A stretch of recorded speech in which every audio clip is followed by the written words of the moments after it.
215 mga kongresista ang lumagda sa ika-4 na impeachment complaint laban kay Vice President Sara Duterte.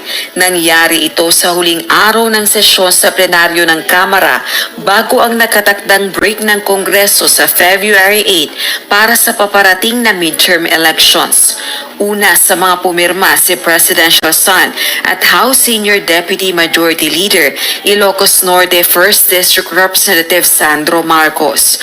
Sa gitna ito ng pahayag ng Malacanang na hindi makikialam si Pangulong Ferdinand Marcos Jr. sa impeachment case at naniniwalang hindi napapanahon ang impeachment laban kay VP Duterte.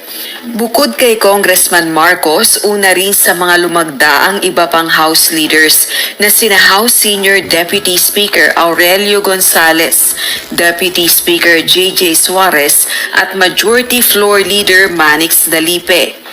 Pang-16 naman si Tingog Party List Representative Yeda Romualdez at pang-215 ang asawa nitong si House Speaker Martin Romualdez, pinsan ni PBBM. Kabilang naman sa mga hindi pumirma sa ika-4 na impeachment complaint sina dating Pangulong Gloria Macapagal Arroyo, House Deputy Majority Leader ACT-CIS Party List Representative Erwin Tulfo, House Deputy Speaker Camille Villar, at mga revilla sa Kamara. Batay sa reklamo, hindi akma para sa public office si VP Duterte, kaya dapat mapatalsik sa pamamagitan ng impeachment. Kabilang sa 7 grounds for impeachment ang pagsira sa tiwala ng publiko at paglabag sa konstitusyon dahil sa umano'y planong pagpapatay ni VP Duterte sa pamamagitan ng isang assassin kina Pangulong Ferdinand Marcos Jr., First Lady Lisa Araneta Marcos at House Speaker Romualdez sa isang live broadcast. Gayun din ang betrayal of public trust at katiwalian dahil sa umano'y maling paggamit at paglustay ng confidential funds ng Office of the Vice President at Department of Education. Bahagi rin ng reklamo ang panunuhol umano dahil sa pamamahagi ng monetary gifts sa DepEd officials.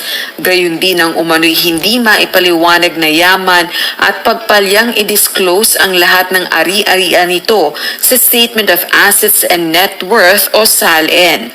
Bukod dito, sangkot din umano si VP Duterte sa high crime of murder dahil sa extrajudicial killing sa Davao City.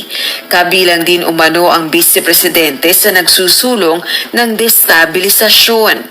At panghuli ang pagkwestiyon sa pamuno ni VP Duterte bilang pangalawang pinakamataas na opisyal ng pamahalaan.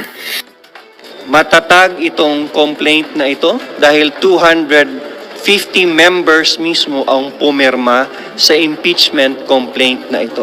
At hindi pipirma yung mga yon kung hindi sila kumpiyansa na lulusot ito at mabigat ang ebidensya kapag nilitis ito sa isang impeachment trial by the Senate. Samantala, 11 kongresista ang itinalagang prosecutors para sa trial sa impeachment complaint laban kay VP Duterte.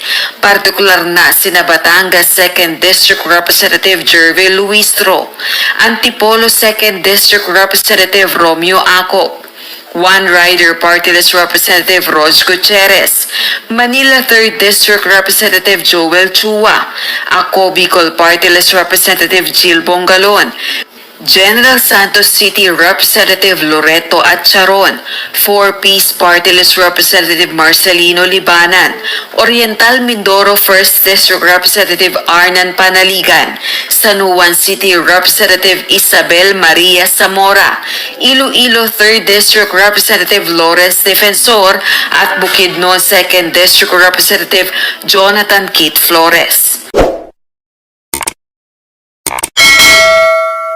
Welcome to Team Sam TV, your channel for the latest news updates. Here, we break down the biggest stories from around the globe, covering everything from breaking news to politics. Whether you want to stay informed or just catch up on what's happening, we've got you covered. So, don't forget to subscribe and hit that notification bell so you never miss out on the latest news. Join the Team Sam TV family and let's explore the world together, one update at a time.